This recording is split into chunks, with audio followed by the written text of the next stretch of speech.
इस कथा की शुरुआत उस पल से होती है जब दारुका के अहंकार और उसकी शक्ति का संगम एक विनाशकारी राह पर बढ़ता है। दारुका, जिसने कभी देवी पार्वती की भक्ति में अपने आप को समर्पित किया था, अब उनके विरोध में खड़ी है और उसके मन में केवल एक ही भावना जल रही है, प्रतिशोध। जब देवी पार्वती और महादेव ने उसे उसके वन की सीमा के बाहर आने से चेताया, तब भी दारुका अपनी शक्ति के मद में चूर थी। देवी ने स्पष्ट कहा कि अपने वन से बाहर आने पर वह केवल एक साधारण मनुष्य है, ना कि देवी, और उसकी सारी माया और शक्ति वहीं सीमित रह जाएगी। लेकिन दारुका को यह बात स्वीकार नहीं थी। उसी समय वहां असुरों की माता दिति प्रकट होती है। दिति स्वयं को वह बताती है जिसे अनगिनत बार महादेव ने छला और अपमानित किया। वह दारुका को चेताती है कि यदि उसे शिव से प्रतिशोध लेना है तो उसे और शक्तिशाली बनना होगा, अपनी शक्ति को सीमाओं से परे ले जाना होगा। दिति बताती है कि दारुक वन केवल एक वन नहीं, बल्कि उसका अस्त्र है।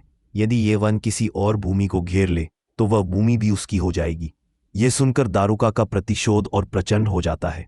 वह कहती है कि अब वह उस नारी का प्रतिशोध लेगी जिसे अबला समझा गया, जिसका सम्मान छीना गया। वह प्रतिज्ञा करती है कि अब दुनिया उसकी शक्ति देखेगी, उसकी क्रोधाग्नि देखेगी। उधर कैलाश पर्वत पर देवी पार्वती अभी भी दारुका के लिए चिंतित हैं। भले ही दारुका ने उन्हें बंधक बनाने का प्रयास किया था, फिर भी देवी के मन में मातृत्व का भाव जीवित है। वह कहती है कि एक भक्त जब भटक जाता है तो माता कैसे शांत रह सकती है। उनके साथ उनके सहचर देवगण कहते हैं कि दारुका ने अधर्म किया है।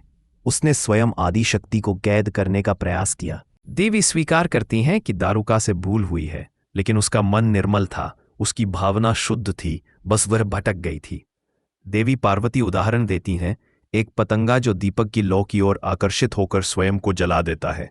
वे कहती हैं कि जैसे वह पतंगा अपने अंत की ओर बढ़ता है, वैसे ही दारुका भी अपने कर्मों के परिणाम से नहीं बच सकती। देवी यह भी बताती हैं कि यदि वे दारुका को तुरंत मुक्त कर देंगी तो उसका अंत निश्चित है, लेकिन यदि उसे स्वयं अपने कर्मों से मुक्ति पाने दी जाएगी तो वह आत्मज्ञान प्राप्त करेगी। महादेव स्वयं कहते हैं कि प्रकृति कभी भेद नहीं करती और न ही समय से पहले किसी को वरदान देती है। देवी पार्वती दो राहों के बीच खड़ी है, एक ओर करुणा, दूसरी ओर धर्म। अंततः वे निर्णय लेती हैं कि दारुका को सत्य का दर्पण दिखाया जाएगा, उसे समझाने का प्रयास किया जाएगा, लेकिन यदि वह नहीं मानी तो उससे उसकी शक्तियां त्यागने को कहा जाएगा। कुछ समय बाद देवी पार्वती स्वयं दारुक वन में पहुंचती है। दारुका उन्हें देखकर प्रसन्न होती है और कहती है कि उसे विश्वास था कि माता अवश्य लौटेंगी।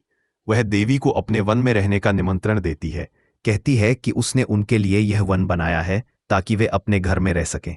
लेकिन देवी पार्वती का स्वर कठोर है। वे कहती हैं कि दारुका को सबसे पहले पश्चाताप करना चाहिए, लेकिन वह अभी भी अपने अहंकार में है। देवी उसे याद दिलाती हैं कि जिसने भी देवी शक्ति को बंधन में डालने का प्रयास किया उसका अंत हुआ, चाहे वह शुंभ निशुंभ हो, महिषासुर हो या कोई और। पर दारुका कहती है कि उसने स्वार्थ से नहीं, सेवा के भाव से उन्हें बंदी बनाया था। वह अपने दृष्टिकोण से स्वयं को सही ठहराने का प्रयास करती है। देवी कहती है कि सेवा और स्वार्थ में अंतर होता है। जब कोई वन में रहकर माता की देखभाल करता है वह सेवा है, लेकिन जब कोई सुंदर पक्षी को देखकर उसे पिंजरे में कैद करता है वह स्वार्थ है। दारुका कहती है कि उसने माता के लिए कितना कुछ किया, लेकिन देवी उसे रोकती हैं और कहती हैं, तुमने जो किया अपने लिए किया, अपने स्वार्थ के लिए किया। दारुका की दृष्टि में देवी पार्वती के पास सब कुछ है, लेकिन एक घर नहीं है। वह कहती है कि वह देवी के लिए एक घर बनाना चाहती थी। देवी क्रोध में कहती है कि वे कैलाश स्वामिनी है, उन्हें किसी और घर की आवश्यकता नहीं। दारुका व्यंग्य से कहती है कि देवी पार्वती देवी नहीं बल्कि महादेव की दासी हैं, जो अपने पति की सेवा करती है पर जिनकी सेवा कोई नहीं करता। देवी कहती है कि उन्हें किसी सेवा की इच्छा नहीं। दारुका कहती है कि यदि ऐसा है तो वे वहां क्यों आईं?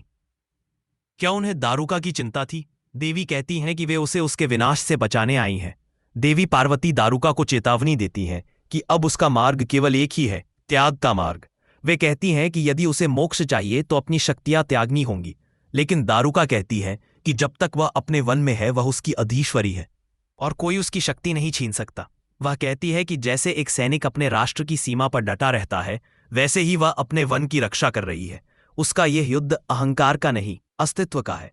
देवी पार्वती कहती हैं कि उसे समय और स्थिति का भान होना चाहिए। जब कोई प्रश्न आपके अस्तित्व और व्यक्तित्व पर उठे, तब अपनी आवाज इतनी ऊंची उठाओ कि हर अनुचित आरोप, हर संदेह मिट जाए। दारुका कहती है कि माता पार्वती ने स्वयं उसे वरदान दिया था कि वह दारुक वन की देवी रहेगी, और अब वही शक्ति उसके अस्तित्व की पहचान है। महादेव और देवी दोनों अब गंभीर हैं। दारुका ने अपनी सीमाएं पार कर ली है, उसका वन फैलने लगा है, उसकी ऊर्जा अब विनाश की सीमा को छू रही है। देवगण चिंतित है, दारुका अपने अहंकार में शक्ति का दुरुपयोग कर रही है। लेकिन देवी पार्वती कहती है कि उसे सत्य का बोध स्वयं होगा, क्योंकि जब शक्ति अहंकार से जुड़ती है तो उसका विनाश निश्चित है। महादेव कहते हैं कि यह समय आदि शक्ति की परीक्षा का है। क्या वे मातृत्व चुनेंगी या न्याय? देवी कहती हैं कि वे पहले उसे सत्य दिखाएंगी, लेकिन यदि वह न मानी तो उससे सब कुछ छीन लेंगी। दारुका अब पूरी तरह अपने प्रतिशोध के मार्ग पर है। वह अपने वन की शक्तियों को बुलाती है, कहती है कि अब वह दुनिया को दिखाएगी कि जिसे अबला कहा गया वह कैसे प्रचंड शक्ति बन सकती है। उसके शब्दों में आग है, अब इस दुनिया को मेरी भक्ति नहीं, मेरी शक्ति दिखेगी। पर उसी पल उसकी शक्तियां डगमगाने लगती हैं। देवी पार्वती का आशीर्वाद अब उस पर नहीं है।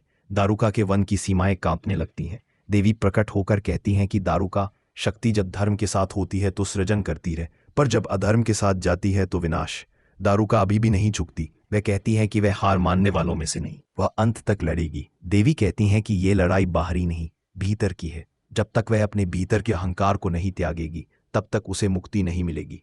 अंततः देवी पार्वती अपनी दिव्य दृष्टि से दारुका को दिखाती हैं कि उसका वन अब उसका नहीं रहा, उसकी शक्ति क्षीण हो चुकी है। दारुका घुटनों पर गिर जाती है, उसके चेहरे पर पीड़ा और पछतावा झलकता है।